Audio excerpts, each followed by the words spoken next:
আদিম যুগের অনেক প্রাণী আজ পৃথিবী থেকে হারিয়ে গেছে নানান প্রাকৃতিক কারণে। মাটি খুঁড়ে মেলে তাদের জীবাশ্ম। এরকম একটি প্রাণী হলো ফাইটোসর। 200 মিলিয়ন বছর পুরনো প্রাণীটি কুমিরের পূর্বপুরুষ। ভারতের রাজস্থানে জুরাসিক যুগের একটি বিরল ফাইটোসরের ফসিল আবিষ্কৃত হয়েছে।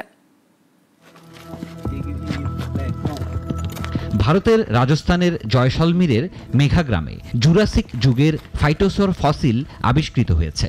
গত 24 আগস্ট স্থানীয়রা একটি নিচু ভূমি খননের সময় হাড়ের গঠন দেখে কর্তৃপক্ষকে জানান। গবেষকরা সেখানে 1.5 থেকে 9 মিটার লম্বা এই ফসিল খুঁজে পান। সিনিয়র হাইড্রোজিওলজিস্ট নারায়ণ দাস ইঙ্কিয়া বলেন, এই এলাকায় আরও ফসিল থাকতে পারে। এটি বিবর্তনের ইতিহাসে গুরুত্বপূর্ণ সূত্র দেবে। তিনি ফসিল পর্যটনের সম্ভাবনাও দেখিয়েছেন। জয়সলমীরের ভূতাত্ত্বিক গঠনের নাম লাথি স্ট্রাকচার। এটা জুরাসিক যুগের ভূমিরূপ, যে সময় ডাইনোসর বেঁচে ছিল।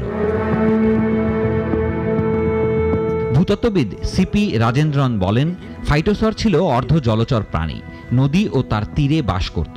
পরে এটি আজকের দিনের মাগার কুমিরে রূপান্তরিত হয়।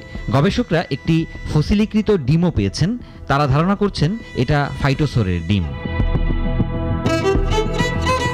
পুরাজীববিদ VS পরিহার বলেন, এটি মাঝারি আকারের ফাইটোসর ছিল।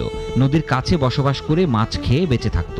বিশ্বে এর ফসিল অনেক কম, আর রাজস্থানে এর পূর্ণাঙ্গ ফসিল পাওয়া গেছে। জুরাসিক যুগে জয়সলমীর এলাকা নদী ও সমুদ্রের মাঝে ছিল। 2023-এ এখানেই ইঙ্কিয়া ডাইনোসরের ডিম, 2018-এ ভারতীয় ভূগবেষণা দল প্রাচীন সরোপড ডাইনোসরের ফসিল পেয়েছিলেন।